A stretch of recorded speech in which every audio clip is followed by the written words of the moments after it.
Magandang gabi, Oriental Mindoro. Mula sa bulwagang pambalitaan ng Tamaraw Vision Network, ako po si Angel Malikdana at ito po ang TVNet Newsline. Ika-27 sa buwan ng Enero taong 2026.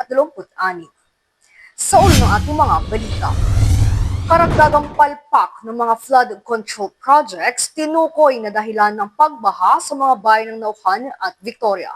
Pagsisiwalat ni Governor Bons Dolor. Pandanggitag Festival nag-uwi ng tagumpay at karangalan sa lalawigan. Parang National High School nagpasalamat sa lahat ng sumuporta. At satellite registration ng COMELEC tuloy-tuloy.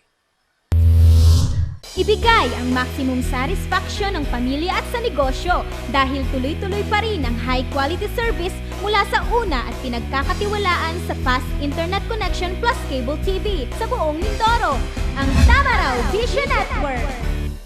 Serving to the max, sa TVNet kami. Una sa Mindoro, TVNet pa rin. For inquiries, magpunta na sa pinakamalapit na TVNet office sa inyong lugar.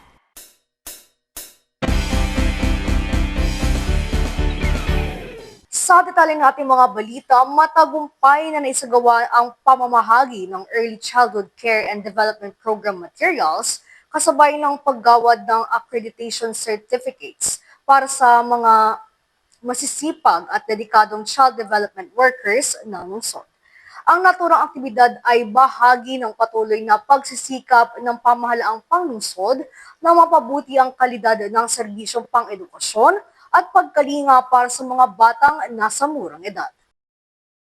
Matagumpay na naisagawa ang pamamahagi ng Early Childhood Care and Development o ECCD program materials kasabay na paggawad ng accreditation certificates para sa mga masisipag at dedikadong child development workers ng lungsod. Ang naturang aktibidad ay bahagi ng patuloy na pagsisikap ng pamahalaan lungsod na mapabuti ang kalidad ng serbisyong pang-edukasyon at pagkalinga para sa mga batang nasa murang edad. Pinangunahan ang mahalagang programa ni City Mayor Doy Liacho at katuwang sina Vice Mayor Bim Ignacio at mga miyembro ng Sangguniang Panlungsod na nagpahayag ng buong pagsuporta sa mga inisyatibong nakatuon sa kapakanan at maayos na pag-unlad ng mga kabataan. Binigyan din ng mga lokal na opisyal ang mahalagang papel ng ECCD sa pagbibigay ng matibay na pundasyon sa pisikal, emosyonal at intelektual na paglaki ng mga bata. Bukod sa mga CDWs, tumanggap din ng mga kinakailangang kagamitan ang mga barangay captains para sa kanilang child development centers bilang suporta sa patuloy na operasyon at pagpapahusay ng pasilidad sa bawat barangay. Layunin ng hakbang na ito na mas mapalapit ang serbisyong pangkabataan sa komunidad at masiguro na lahat ng batang Kalapeño ay may pantay na pagkakataon sa maayos na edukasyon at pangangalaga. Muling pinagtibay ng City Government ang buong suporta nito sa mga programang nagsusulong ng kapakanan ng kabataan. Kinikilala ang mahalagang kontribusyon ng CDWs bilang katuwang sa paghubog ng kinabukasan ng lungsod. Sa pagtatapos ng programa ay pinahayag ang taus-pusong pasasalamat at pagpupugay sa mga child development workers na patuloy na nagsisilbi ng may dedikasyon at malasakit.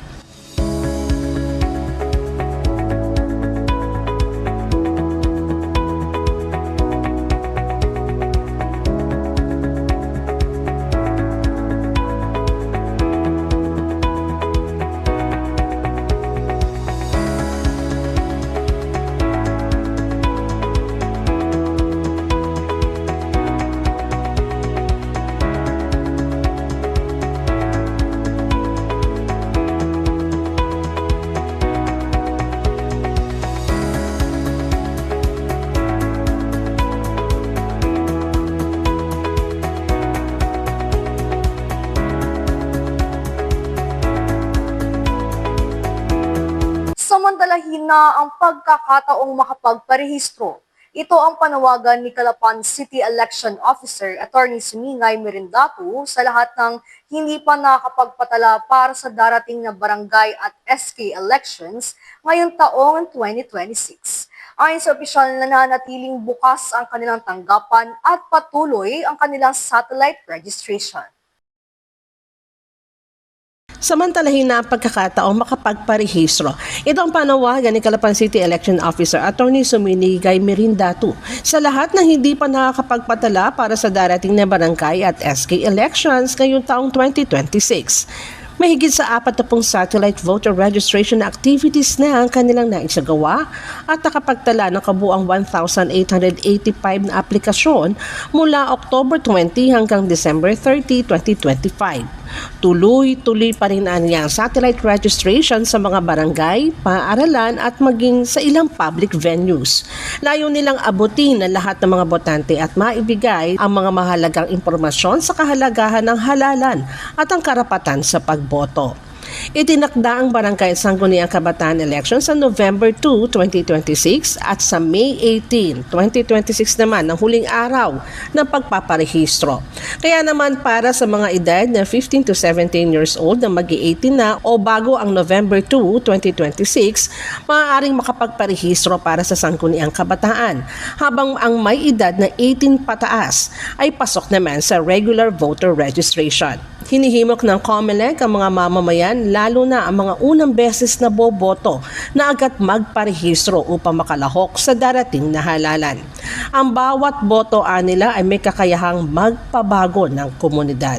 Ang hakbang na ito ay bahagi ng patuloy na kampanya ng ahensya upang masiguro ang mas malawak na partisipasyon ng mga mamamayan sa demokratikong proseso. Noong October 20, 2025 hanggang December 30, 2025 ay nagkaroon po kami ng registration para sa 2026 BSKE at nakakalap po kami ng 1,885 na applications. At after po niyan, hanggang May 18, 2026 ay magkakaroon pa rin po kami ng voter registration sa nasabing eleksyon. So, ang sinasabi po namin sa inyo, habang maaga pa, or habang kami po ay pumupunta sa inyong mga, sinasabi ko, sa doorsteps ng inyong mga bahay, ay i-grab nyo na po ang opportunity. Kami po ang lumalapit sa inyo para po mapilitan na po kayong magparehistro. Huwag nyo na pong hintayin on the last day, on May 18, 2026, na sobrang daming tao para kayo ay magparehistro. Ginagawa na po ng COMELEC Calapan na maging maalwan ang pagpaparehistro dahil gusto po namin na kayo ay makaboto, na kayo ay makapili ng dapat na leader para sa darating na eleksyon. Antabayanan niyo pa mga balita sa aming pong pagbabalik. Bakit ka kasi kumabit? Alam mong di tama yan, di ba? Huwag ka nang gumamit ng pag-aari ng iba. Nakakaperwisyo ka sa mga legal na cable. Lumalabo ang signal nila. Mahiya ka naman, hoy. Illegal na cable mo, putulin na. Ano, gusto mo bang umabot pa sa kulungan? Umiwas ka na sa gulo tsaka skandalo. Huwag maging kabit. Magpakabit ng tama ngayon. Supported by PCTV. Good news po para sa lahat ng subscribers ng Cable TV at Cable Internet. Naisabatas na po ang Anti-Cable Television and Cable Internet Tapping Act of 2013. At ayon dito, bawal makikabit ng Cable TV at Cable Internet. Ang parusa sa sino mang lumabag sa batas na ito ay pagkakakulong at pagbabayad ng malaking multa. Bayad ka na nga, kulong ka pa. Kim Atienza po, nagsasabing pagdating sa batas, hindi weather-weather lang. Huwag maging kabit. Supported by the PCTA.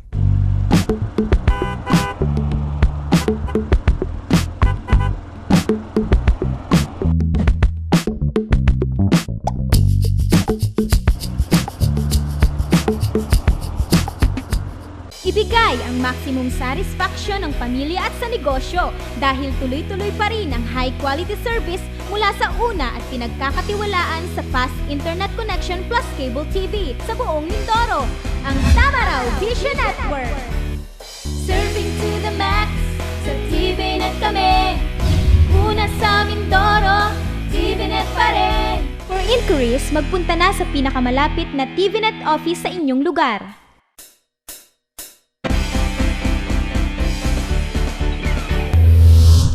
Sa pagpapatuloy ng ating mga balita sa mga nakalipas na buwan, naging perwisyo at pasanin ng mga Mindoreño ang pagbaha, partikular na ang mga bayan ng Nauhan at Victoria. Ayon kay Governor Bons Dolor, dito ay sinikap nilang magsagawa ng investigasyon sa punot dulo nito at napag-alamang isa sa mga dahilan ay ang palpak at substandard na flood control project sa Barangay San Andres sa naturang bayan. Sa mga nakalipas sa buwan, naging perwisyo at pasani ng mga Mindoreño ang pagbaha, partikular na sa mga bayan ng Nauhan at Victoria. Kahit walaan nilang bagyo at tanging malakas hanggang sa tuloy-tuloy na pag-uulan lamang, ay kasunod na nito ang pagbaha sa mga nabanggit na lugar. Ayon kay Governor Bons Dolor, dito ay sinikap nilang magsagawa ng investigasyon sa punot dulo nito. At napag-alamang isa sa mga dahilan ay ang palpak at substandard na flood control project sa Barangay San Andres, Nauhan. Partikular na niyang tinukoy ang dalawang proyekto dito. Una, ang isang kontrata na may halagang mahigit sa 210 million pesos sa ilalim ng New Big Ford Shea na may completion date na February 6, 2024. At ang ikalawang kontrata na may halaga ring 210 million pesos na may completion date na December 10, 2023. Tahasang sinabi ng gobernador na ang mga ito ay hindi proyekto, bagkus ay perwisyo sa mamamayan. Ika-24 ng Enero na magsagawa ng inspeksyon dito ang gobernador at si Nauhan Mayor Joel Tevez kasama iba pang opisyales ng pamahalaang panlalawigan at DPWH. Problema sa disenyo at ilang paglabag pa ang isiniwalat ng gobernador. Bilang tugon dito, isang pinal na disenyo na tinatapos na ng DPWH at pamahalaang panlalawigan ang kanilang isusumiti kay DPWH Secretary Vince Dizon at inaasahang popondohan ng pamahalaang nasyonal. Sa agreement namin, tinatapos na lang ng provincial government at saka ng DPWH ang final design dahil ang gusto mangyari ng Pangulo sa pamamagitan ng DPWH ay yung lahat ng gap. Diba? Gumawa, may putol. Para sa halip na doon dadaan yung tubig papunta sa mga kabahayan at kapalayanan, lagyan ng pondo pero ayon na sa tamang disenyo. At gawin sa tamang disenyo. Kaya nga kahapon natutuwa ako na may inisaling in agreement na ang Provincial Engineering Office at ang DPWH na konkreto na more or less 4 na metro lang ang kapal sa halip na 25 to 30 meters ang kapal. Actually, ang lapad pala nito ay 26 meters something. Almost 27 meters. So yung 27 meters, paiikliin to 6 meters, pero konkreto. Mas matibay, Mayor yun. Una, mas matibay, konkreto. Ikalawa, makakatipid ang gobyerno kasi sa halip na ganong kalapad, liliit. Imagine nyo yung 20 metros na mawawala. So yung 20 metros na mawawala, kung yun na matutuloy na disenyo, may dudugtong pa ng DPWH doon sa iba pang portion na nangangailangan. So, hintayin lang namin yung final announcement at decision ni Secretary Vince para magtuloy-tuloy na ito kasi talagang nakakaawa yung taga Mindoro. Lalo na yung taga Nauhan at taga Victoria. Taga na metro. Mel! Taas ang konti. Tatas ng konti. 2 meters. 3 ho yan, 3. 3 point. Hanggang ibabaw ng kaping ko by 3.30. 2 meters, 1, 2, 3, 4, 5, 6. 3 meters. 3.30 ho, hanggang ibabaw. Pero yan, walang seatbelt dyan. Wala pa. Gitna. Nasa gitna ang 3 meters. Yan ay dahil mayroon ng refusal, lupa lang to.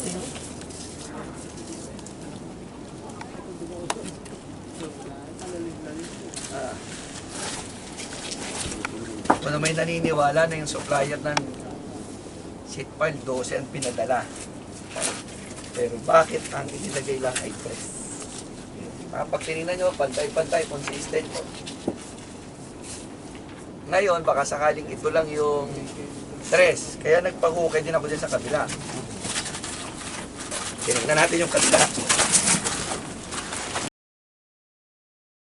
Samantala, tinanghalan na third runner-up ang ating Pandanggita Festival sa katatapos lamang na prestiyosong Dinagyang Illumination Festival of Lights 2026. Naganap noong Enero 23 bilang bahagi ng Dinagyang Festival sa Iloilo City. Bukod dito, nakamit din ng Pandanggita Festival ang Best in Street Performance at People's Choice Award. Tinanghal na third runner-up ang ating Pandanguita Festival sa katatapos lamang na prestiyosong dinagyang Illumination Festival of Lights 2026 na ginanap na karaang 23 ng Enero bilang bahagi ng dinagyang festival sa Iloilo City. Bukod dito, nakamit rin ng Pandanguita Festival ang Best in Street Performance at People's Choice Award. Ang tagumpay na ito ay isang pagpapatunay ng husay ng mga mag-aaral ng Parang National High School na siyang kumatawan sa lalawigan. Dito ipinakita ng kanilang pagtatanghal ang pista ng lalawigan na sumisimbolo ng liwanag at kultura ng Oriental Mindoro na kumakatawan sa pagkakaisa, pananampalataya at pagkamalikhain ng mga Mindoreño.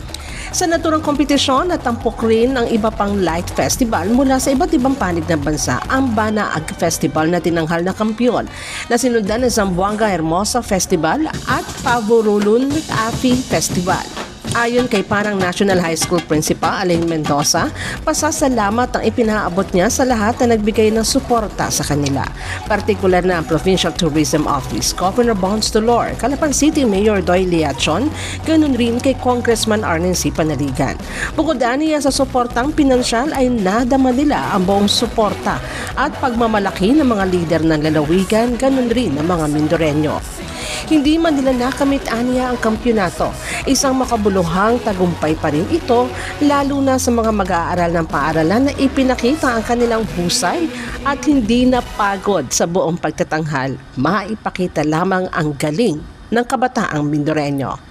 Ang tagumpay na ito hindi lamang anila pagpapatunay ng husay ng contingent mula sa Oriental Mindoro, kundi pati na rin ng isang malaking inspirasyon para sa mga kabataan at mamamayan ng lalawigan upang lalo pang paigtingin ang suporta at pag-angat sa mga aktibidad sa pagkilala ng yaman, ng kultura at talento ng mga Mindoreño.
Magbabalik po ang TVNet News Time makalipas ang ilang paalala.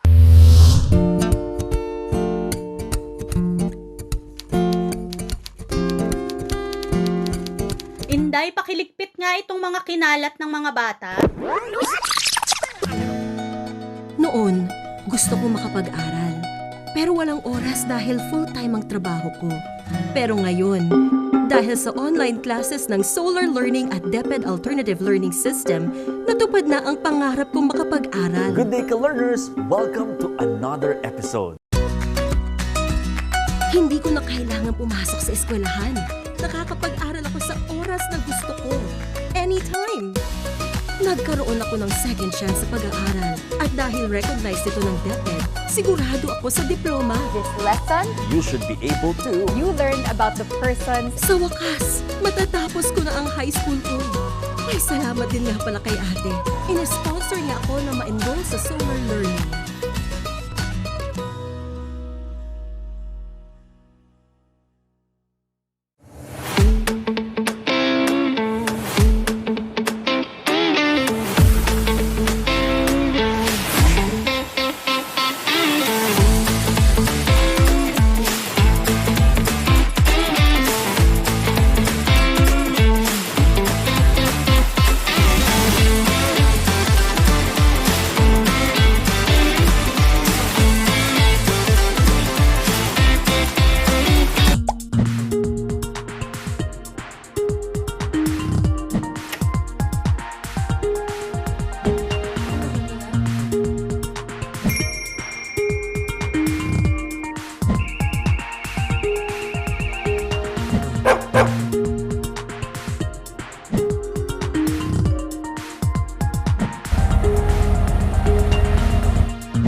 Ibigay ang maximum satisfaction ng pamilya at sa negosyo dahil tuloy-tuloy pa rin ang high-quality service mula sa una at pinagkakatiwalaan sa fast internet connection plus cable TV sa buong Mindoro, ang Tamaraw Vision Network. Serving to the max, sa TVNet kami. Una sa Mindoro, TVNet pa rin. For inquiries, magpunta na sa pinakamalapit na TVNet office sa inyong lugar. Bilang patunay ng patuloy ng pagpapalakas ng ugnayan sa pagitan ng pamahalaang panlalawigan at ng sektor ng mga mamamayan, matagumpay na isinagawa ang pagkilala at awarding ceremony para sa mga civil society organizations mula sa Segunda Distrito noong ika-26 ng Enero 2026 sa Capitol in the South sa pangunguna ng 12th Sangguniang Panlalawigan. Bilang patunay na patuloy na pagpapalakas sa ugnayan sa pagitan ng pamahalaang panlalawigan at ng sektor ng mamamayan, matagumpay na isinagawa ang pagkilala at awarding ceremony para sa mga civil society organizations o CSO mula sa Segunda Distrito, ika-26 ng Enero 2026 sa Capitol in the South sa pangunguna ng 12th Sangguniang Panlalawigan. Pinamunuan ni Vice Governor Atty. C.A. Jojo Perez ang naturang aktibidad na naglalayong kilalanin ang mahalagang kontribusyon ng mga CSO sa pagpapaunlad ng mga komunidad at palakasin ang kanilang partisipasyon sa lokal na pamamahala. Sa bisa ng mga provincial resolutions numbers 7970-2025, 7971-2025, 7972-2025, 8014-2025, 8025-2025, 8083-2025 at 8105-2025 na tulungan ng Sangguniang Panlalawigan ang 52 CSO mula sa Segunda Distrito upang makamit ang SP accreditation. Ang naturang akreditasyon ay nagbibigay daan sa mga organisasyon na aktibong makilahok sa pagpaplano, implementasyon at monitoring ng mga programang panlalawigan. Sa kanyang mensahe, binigyan din ni Vice Governor Jojo Perez ang mahalagang papel ng mga CSO bilang katuwang ng pamahalaan sa pagsusulong ng transparency, participatory governance at inclusive development. Ayon sa kanya, ang lakas ng pamahalaan ay higit na napapalakas sa pamamagitan ng sama-samang pagkilos ng iba't ibang sektor ng lipunan. Ang pagkilalang ito ay hindi lamang seremonyal kundi isang konkretong hakbang tungo sa mas matibay na kolaborasyon sa pagitan ng pamahalaan at ng civil society, lalo na sa paghahatid ng mga serbisyong tumutugon sa tunay na pangangailangan ng mga mamamayan sa ikalawang distrito ng lalawigan. Sa naganap na aksidente ng banggaan ng tricycle at bus na naganap sa lungsod, nag-utos ang Land Transportation Office na maglabas ng show cause order sa kumpanya at driver ng bus at kailangan nila magsumite ng sworn comment o explanation sa opisina ng Traffic Adjudication Service habang suspendido ng 70 araw din ang lisensya ng driver habang isinasagawa ang investigasyon. Sa naganap na aksidente ng banggaan ng tricycle at bus na naganap sa lungsod batay sa inisyal na pagsisiyasat, ang driver ng tricycle ay nawalan ng kontrol sa manibela sa may pakurbadong daan kung kaya't nasakop nito ang kabilang lane at sumalpok sa kasalubong na bus. Dahil sa lakas ng salpukan, 2 sakay ng tricycle ang agad na namatay at ang 2 ay malubhang nasugatan. Dahil sa pangyayari, ang Land Transportation Office sa pamumuno ni LTO Chief Assistant Secretary Marcos Lacanilao ay nag-utos na maglabas ng show cause order sa kumpanya at driver ng bus at kailangan nila magsumite ng sworn comment o paliwanag sa tanggapan ng Traffic Adjudication Service na itinakda sa araw ng January 27, 2026 upang ihain ang kanilang sinumpaang salaysay kung bakit hindi dapat panagutin ang driver ng bus ng kasong reckless driving at improper person to operate a motor vehicle. Ayon sa SCO, ang nasabing bus ay ilalagay sa alarm status at ang lisensya ng driver nito ay suspindido ng 70 araw habang isinasagawa ang investigasyon. Maigpit na paalala ni Asek Lacanilaw, ang bawat buhay na nawawala dahil sa mga insidente sa kalsada ay isa ring malaking pagkawala para sa mga pamilya at komunidad. Ang kaligtasan ng daan ay hindi dapat kailanman baliwalain. Ito ay isang responsibilidad na dapat hawakan ng bawat isa mula sa mga driver hanggang sa may-ari ng sasakyan. Hinihiling niya na ang lahat ay mag-ingat at sumunod sa mga batas trapiko upang maiwasan ang mga ganitong trahedya. Maaari nyo rin po kami mapanood sa YouTube. I-type lamang ang TVNet Newsline. Bisitahin at like rin ang aming Facebook page, Newsline Channel 10. At yan po ang kabuuan ng mga balitang nakalap ng Newsline staff and crew para sa araw na ito. Para po sa inyong comments o suggestions, mga balita at impormasyon na nais nyo iparating sa aming programa, tumawag po lamang sa 040-288-4240. Ito po ang TVNet Newsline, katotohanan at serbisyo hatid sa mga Mindoreño. Ako po si Angel Malikdan. Maraming salamat sa inyong pagsubaybay.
Natalakay natin sa mga naunang bahagi ng video ang iba't ibang usaping nakapalibot sa West Philippine Sea at nabigyang diin din natin kung bakit tayo ang may karapatan sa mga likas yaman nito. Kaya kailangan natin itong alamin, ipaglaban at suportahan. Dahil ito ang ating karagatan, ito ang ating karapatan, ito ang ating kinabukasan. Ang West Philippine Sea ay parte ng ating pagkakakilanlan. Ito ay mahalaga sa ating national integrity at soberanya. Ang mga isla natin sa Kalayaan Island Group ay nagsisilbering proteksyon natin laban sa mga panghihimasok na maaring magdulot ng panganib sa pambansang seguridad. Ang West Philippine Sea rin ay nagsisilbing pangunahing pinagkukunan natin ng pagkain, enerhiya at hanap buhay. Kaya nakasaad sa ating saligang batas na dapat natin itong protektahan dahil ang yamang dagat nito ay para lamang sa mga Pilipino. Maaari tayong gumawa ng mga hakbang katulad ng pagpapalaganap na hindi wasto ang historical claims ng China at walang basihan ang iginigiit nitong 9-dash line. Kumilos tayo sa panuntunan ng ating batas at pag-aralan ang saklaw ng ating karapatan. Hindi lamang ito karagatan na estratehikong daluyan ng pandaigdigang kalakalan. Ito ay kabuhayan ng maraming Pilipinong mangingisda at isa sa mga haligi ng maunlad na ekonomiya. Maging mulat tayong mamamayan, magsikap, gisingin ang natutulog na kaisipan, magkapit-bisig sa pagsasanggalan ng ating karapatan. Huwag tayong magkibit-balikat at huwag tayong patitinag sa anumang nais sumadlang sa kaunlaran ng ating kinabukasan. Palaganap ang katotohanan, isulong ang mapayapang rehiyon, at magtulungan upang tiyakin ang ating kasarinlan para sa ikabubuti ng ating sambayanan. Pagtitibayin at palalaguin natin ang kamalayan at kaalaman ng buong bansa at titiyakin na maipapasa natin ito sa ating kabataan at ating susunod na mga salinlahi.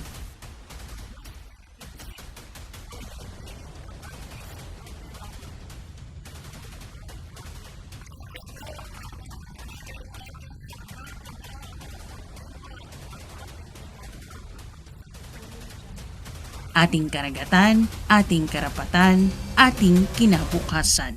Our seas, our rights, our future.